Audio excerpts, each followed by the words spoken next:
Hello, good morning, जोहर। मैं संजय, आप सभी का न्यूज झारखंड में स्वागत है। चलिए शुरुआत करते हैं आज की झारखंड की बड़ी खबरों के साथ। पहली बड़ी खबर की बात करें तो मुख्यमंत्री हेमंत सोरेन का बड़ा ऐलान। नए साल में युवाओं को मिलेगी नौकरी की सौगात। स्वरोजगार के लिए तैयार हो रहा एक्शन प्लान। झारखंड के मुख्यमंत्री हेमंत सोरेन ने कल सोमवार को उपराजधानी दुमका में बड़ा ऐलान किया है। उन्होंने नए साल में युवाओं को बड़ी संख्या में नौकरी की सौगात देने की घोषणा की है। उन्होंने कहा कि 2021 नई उम्मीदों का साल होगा। नए वर्ष में बड़े पैमाने पर युवा युवतियों को नौकरी देने के लिए सरकार द्वारा कार्य योजना तैयार की जा रही है। अगले साल मार्च तक लगभग 10 से 15 हजार युवाओं को नौकरी दी जाएगी। मुख्यमंत्री हेमंत सोरेन ने कल दुमका स्थित अपने आवास में संवाददाता सम्मेलन को संबोधित किया। उन्होंने कहा कि स्वरोजगार से जोड़ने के लिए एक्शन प्लान तैयार किया जा रहा है। ज्यादा से ज्यादा रोजगार सृजन सरकार की विशेष प्राथमिकताओं में शामिल है। इसके लिए हर क्षेत्र में रोजगार की संभावनाएं तलाशने का निर्देश अधिकारियों को दिया गया है। मुख्यमंत्री हेमंत सोरेन कहा कि 29 दिसंबर 2020 को सरकार के 1 साल पूरा हो रहे हैं। इस मौके पर कई नई योजनाएं शुरू की जाएगी। अगली बड़ी खबर की बात करें तो झारखंड के खुट्टी में मुठभेड़ में 15 लाख का इनामी PLFI zonal commander Jidan Gudiya ढेर। झारखंड के खुट्टी जिले में कल सोमवार को नक्सली के खिलाफ पुलिस को बड़ी सफलता हाथ लगी है। पुलिस नक्सली मुठभेड़ में पीएलएफआई का जोनल कमांडर जिदन गुड़िया ढेर हो गया है। इस पर 15 लाख का इनाम था। इसके साथ ही पीएलएफआई के 2-3 सदस्यों को गोली लगने की खबर है। मौके पर एसपी और एसडीपीओ समेत कई पुलिस अधिकारी पहुंचे। खुट्टी जिले के मुरू और बंदगांव की सीमा स्थित कोयासागर में कल सोमवार को पुलिस और नक्सली मुठभेड़ हो गई। इसमें पीएलएफआई का जोनल कमांडर जिदन गुड़िया मारा गया है। बताया जाता है कि इस पर 15 लाख रुपए का इनाम था।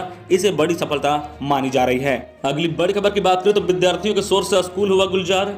कोरोना महामारी के कारण 9 महीने से बंद चल रही सरकारी और निजी स्कूल सोमवार से खुल गए हैं। फिलहाल केवल 10वीं और 12वीं कक्षाएं ही चल रही है। सोमवार को संबंधित कक्षाओं में विद्यार्थी निर्धारित समय पर स्कूल पहुंचे। हालांकि स्कूलों में विद्यार्थियों की संख्या कम रही।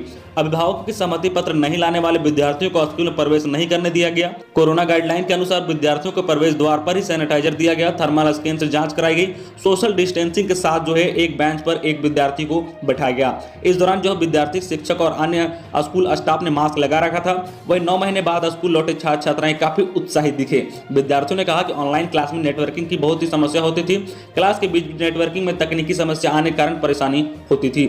अब सरकार के आदेश के बाद स्कूल खुलने से पढ़ाई में सहूलियत होगी। बोर्ड परीक्षाओं की तैयारी को बेहतर तरीके से हो सकेंगे। अगली बड़ी खबर की बात करें तो सीएम, स्पीकर और विपक्षी नेता से गुहार लगाने के बाद अब सड़क पर उतरे कोचिंग संचालक। कोचिंग खोलने की मांग को लेकर सैकड़ों की संख्या में कोचिंग संचालकों ने सोमवार को झारखंड कोचिंग एसोसिएशन के बैनर तले रांची के सड़कों पर प्रदर्शन किया। उन्होंने न्यूक्लियस मॉल से लेकर लालपुर चौक तक पैदल मार्चा निकाला। इस दौरान ये सारे कोचिंग खोलो का नारा लगा रहे थे। संघ के सुनील जसवाल ने बताया कि संघ के सदस्य सीएम से लेकर विधानसभा अध्यक्ष और विपक्ष नेता से सामने कोचिंग खोलने की गुहार लगा चुके हैं। हजारों शिक्षक बेरोजगार हैं, उनके सामने भुखमरी की हालत है। लेकिन सरकार का ध्यान इस तरफ नहीं जा रहा है। सड़क पर उतरने के अलावा कोचिंग संचालकों के पास कोई विकल्प नहीं था। रांची में मार्च से ही कोचिंग सेंटरों पर ताला लटका हुआ है। झारखंड कोचिंग एसोसिएशन के सदस्यों ने सरकार पर आरोप लगाया है कि कोचिंग संस्थानों के साथ सरकार सौतेला व्यवहार कर रही है। सरकार 10वीं और 12वीं का स्कूल खोलने की इजाजत दे दी है। टेक्निकल और ट्रेनिंग इंस्टीट्यूट खोलने का इजाजत दे दी है। फिर कोचिंग संस्थानों को क्यों बंद रखा गया है? स्थिति समान होने के बाद अन्य सरकारें भी कोचिंग खोलने की अनुमति दे रही है। बिहार में 4 जनवरी से कोचिंग संस्थानें खुल जाएंगी। लेकिन झारखंड सरकार अभी तक इस दिशा में ध्यान नहीं दे रही है। अगली बड़ी खबर की बात करें झारखंड कोरोना अपडेट को लेकर तो झारखंड में सोमवार को 15,347 सैंपलों की जांच में 173 नए कोरोना संक्रमित मिले हैं, जो कुल सैंपलों का 1.12% है। इसमें भी आधे के करीब 46 संक्रमित सिर्फ रांची से ही मिले हैं। दुमका की एक मरीज की मौत हो गई है। राज्य में अब तक कुल 1011 की मौत हो चुकी है। वही कुल 1,13,198 संक्रमित मिल चुके हैं। इसमें से 1,10,512 की रिपोर्ट नेगेटिव आ चुकी है। इस समय कुल एक्टिव केस 1675 है।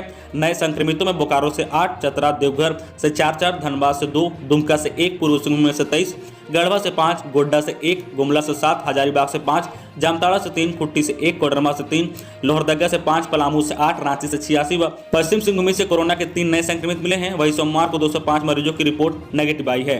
अगली बड़ी खबर की बात करें तो पीएम का आज विज्ञान महोत्सव में संबोधन। प्रधानमंत्री नरेंद्र मोदी मंगलवार की शाम 4:30 बजे वीडियो कॉन्फ्रेंसिंग के माध्यम से भारतीय अंतर्राष्ट्रीय विज्ञान महोत्सव के उद्घाटन में भाषण देंगे। इस महोत्सव का उद्देश्य जनता को विज्ञान से जोड़ना है, विज्ञान की खुशी को मनाना और यह दिखाना कि कैसे विज्ञान व प्रौद्योगिकी जीवन में सुधार के लिए समाधान उपलब्ध करा सकते हैं। अगली बड़ी खबर की बात करें तो ब्रिटेन में कोरोना के नए रूप से डरी दुनिया। भारत में भी रोक लगा दी है उड़ानें। ब्रिटेन में कोरोना वायरस के नए प्रकार के तेजी से पांव पसारने के बाद दुनिया दहशत में है।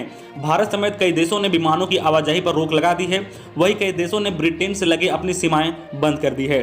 भारत ने नगर विमान मंत्रालय ने सोमवार को कहा कि कोरोना वायरस के नए स्वरूप के उभरने के मद्देनजर 23 से 31 दिसंबर तक ब्रिटेन से भारत आने जाने वाली सभी उड़ानें रद्द रहेगी। मंत्रालय ने कहा कि मंगलवार की रात 11:59 के बाद ब्रिटेन से विमान भारत ना तो आएगी और ना ही भारत से जाएगी। वही ब्रिटेन उड़ानों से जो है भारत आने वाले यात्रियों की एयरपोर्ट पर RT-PCR तरीके से कोरोना जांच की जाएगी। इसी बीच नए स्ट्रेन को लेकर जो है केंद्रीय स्वास्थ्य मंत्रालय की अगुवाई में संयुक्त निगरानी समूह की सोमवार की आपात बैठक हुई और केंद्रीय स्वास्थ्य मंत्री हर्षवर्धन ने कहा कि सरकार सतर्क है। अगली बड़ी खबर की बात करें तो रांची के सांसद संजय सेठ का आरोप, किसानों को धोखा और बिचौलियागिरी को बढ़ावा दे रही है सरकार। रांची के सांसद संजय सेठ ने धान खरीदारी शुरू नहीं होने पर सरकार पर हमला बोला है। उन्होंने कहा कि राज्य सरकार किसानों के साथ धोखा और बिचौलियागिरी को बढ़ावा व संरक्षण दे रही है। राज्य सरकार की व्यवस्था से किसानों का विश्वास टूट चुका है, इसलिए किसान औने पौने दाम पर धान बेचने पर मजबूर हैं। संजय सेठ ने कहा कि झारखंड सरकार को चाहिए कि बात बात पर केंद्र सरकार को कोसने और किसानों की जो है जैसे मुद्दे पर प्रधानमंत्री नरेंद्र मोदी पर बेबुनियाद आरोप लगाने के बजाय अपने राज्य की व्यवस्था पर ध्यान दे। आज राज्य के किसान जिस तरह से बिचौलियों से घिरे पड़े हैं, संसद ने कहा कि जब केंद्र सरकार ने धान की MSP तय कर दी है फिर महज 1200 और 1300 रुपए क्विंटल धान बेचने और खरीदने की क्या मजबूरी हो सकती है। राज्य सरकार इस पर जो आवंटित कदम उठाए और ऐसे बिचौलियों पर कठोर कार्रवाई करे। उन्होंने कहा कि केंद्र सरकार किसानों के हित में कई महत्वपूर्ण कदम उठा रही है, ऐसे कदम जो किसानों के लिए जो है दूरगामी लाभ देने वाले हैं। अगली बड़ी खबर की बात करें झारखंड मौसम विभाग से कि पहाड़ी इलाकों से आने वाली हवाओं ने बढ़ाई कनकनी, फिर लुढ़का तापमान। पहाड़ी इलाकों और हिमाचल प्रदेश में लगातार बर्फबारी हो रही है। वहां से आने वाली सर्द हवाओं के कारण रांची समेत पूरे राज्य में कड़ाके की ठंड पड़ रही है। पिछले एक सप्ताह से रांची में जो हाड़ कपाने वाली ठंड जारी है। राज्य के दूसरे जिलों का भी ऐसा ही हाल है। मौसम विभाग के अनुसार हवा के कारण कनकनी बढ़ी है, अभी दौर लंबा चलेगा। इन सर्द हवाओं का असर जो है गढ़वा, पलामू, चतरा, कोडरमा, हजारीबाग, गिरिडीह, धनबाद और रांची में सबसे ज्यादा देखने को मिल रहा है। अगली बड़ी खबर की बात करें तो कोल माइंस में लोगों ने किया पथराव, सिक्योरिटी टीम के 2 सदस्य जख्मी। धनबाद में इतना थाना क्षेत्र के बरमोरी ओपन कास्ट प्रोजेक्ट में करीब 500 की संख्या में लोगों ने सोमवार की सुबह अचानक हमला कर दिया। लोगों द्वारा पथराव किए जाने से जो है ईस्टर्न कोल लिमिटेड के सिक्योरिटी के 2 सदस्य जख्मी हो गए, वही जो 4 वाहन क्षतिग्रस्त हो गए हैं। घटना की सूचना के बाद जो है मौके पर पहुंची स्थानीय पुलिस ने CISF और जो है ECL सिक्योरिटी टीम के सदस्यों ने हवाई फायरिंग की तो लोग भागे। बताया जा रहा है कि माइन से जो है कोयला व डीजल चोरी करने के लोग आए थे। इस साल जो है बरमोरी ओपन कास्ट प्रोजेक्ट में करीब 6 बार लोग जो है सिक्योरिटी टीम के बीच ऐसी झड़प हो चुकी है। अगली बड़ी खबर की बात करें तो 12वीं के बाद ही स्टूडेंट कर सकेंगे MBA। अब IIM रांची में भी 12वीं के बाद MBA की पढ़ाई की होगी शुरुआत। ऐसा करने वाला देश का दूसरा संस्थान। अब जो है IIM रांची में भी जो है 12वीं पास स्टूडेंट्स MBA में दाखिल करवा सकेंगे। यह कोर्स 5 साल का होगा। IIM रांची के सूत्रों के मुताबिक ऐसा करने वाला यह देश का दूसरा संस्थान होगा। इससे पहले जो है यहाँ IIM इंदौर में लागू है। उन्होंने बताया कि बहुत ही जल्द इसकी आधिकारिक घोषणा की जाएगी। अच्छी बात यह है कि इस कोर्स की बात करें तो इसमें 12वीं में किसी भी विषय की बाध्यता नहीं होगी। 12वीं में किसी भी विषय से पास करने वाले कोर्स में एडमिशन ले सकेंगे। अगली बड़ी खबर की बात करें तो सरना धर्म कोड के लिए 31 जनवरी को राष्ट्रव्यापी चक्का जाम। सरना धर्म कोड लागू करने के लिए 31 जनवरी को राष्ट्रव्यापी चक्का जाम का ऐलान किया गया है। इस बात की घोषणा आदिवासी सिंगल अभियान के जो है राष्ट्रीय अध्यक्ष सालखान मुर्मू ने राजभवन पर आयोजित 1 दिवसीय धरना के दौरान किया है। उन्होंने कहा कि मामले को जानबूझकर लटकाया जा रहा है। अगली बड़ी खबर की बात करें तो जरूरतमंदों को मिलेगा राशन व पेंशन, कोई भी नहीं रहेगा अछूत। हमारी सरकार में सभी जरूरतमंदों को राशन व पेंशन का लाभ दिया जाएगा। इस सरकार में जो अबुआ जो है दिमोस और अबुआ राज के तहत सभी को अपना हक मिलेगा। इसके लिए जो है हम लोग प्रतिबद्ध है। उक्त बातें मुख्यमंत्री हेमंत सोरेन ने सोमवार को साहिबगंज जिला के जो है पतना धर्मपुर स्थित अपने आवासीय परिसर में कार्यकर्ता सम्मेलन को संबोधित करते हुए कही है। उन्होंने कहा कि हमारी सरकार नए साल पर लोगों को ढेर उपहार देगी। 15 लाख राशन कार्ड, सभी को पेंशन, युवाओं को रोजगार मिलेगा। पूर्व की सरकार ने 10 रुपए में धोती साड़ी योजना बंद कर दी थी, लेकिन हमारी सरकार इसे भी चालू किया है। किसी भी गरीब को मात्र 10 रुपए में इस योजना का लाभ मिलेगा। अगली बड़ी खबर की बात करें तो ट्रेन में सफर के दौरान यात्री ले सकेंगे नामचीन होटल के भोजन का स्वाद। रेलवे ने की तैयारी। रेलवे यात्री ट्रेन में सफर के दौरान अब जो है नामचीन होटल से मनपसंद भोजन मंगवा सकेंगे। रेलवे द्वारा इसकी तैयारी की जा रही है। रेलवे जो ई-कैटरिंग सिस्टम के तहत सुविधा यात्रियों को उपलब्ध कराई जाएगी। ऑनलाइन बुकिंग कर यात्री सफर के दौरान इस सुविधा का लाभ ले सकेंगे। इस दौरान सस्ता भोजन को लेकर रेलवे जो है स्टेशनों पर बेस किचन की जो सुविधा होगी। यात्रियों को यह सुविधा उपलब्ध कराने के लिए जो रेलवे बड़े होटलों से जो है करार करने जा रहा है। जो IRCTC की वेबसाइट पर मौजूदा होटल से जो है मेनू के अनुसार भोजन के लिए ऑनलाइन बुकिंग की जा सकेगी। संबंधित रेलवे स्टेशन पर पहुंचने पर यात्रियों को भोजन उपलब्ध करा दिया जाएगा। रेलवे के अधिकारी के माने तो यह केटरिंग एवं भोजन की ऑनलाइन बुकिंग को लेकर विचार किया जा रहा है।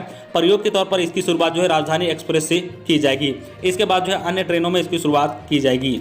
अगली बड़ी खबर की बात करें तो मुख्यमंत्री कार्मिक योजना को नहीं मिल रहा है रिस्पांस। राज्य में काम मांगने वालों की संख्या काफी कम।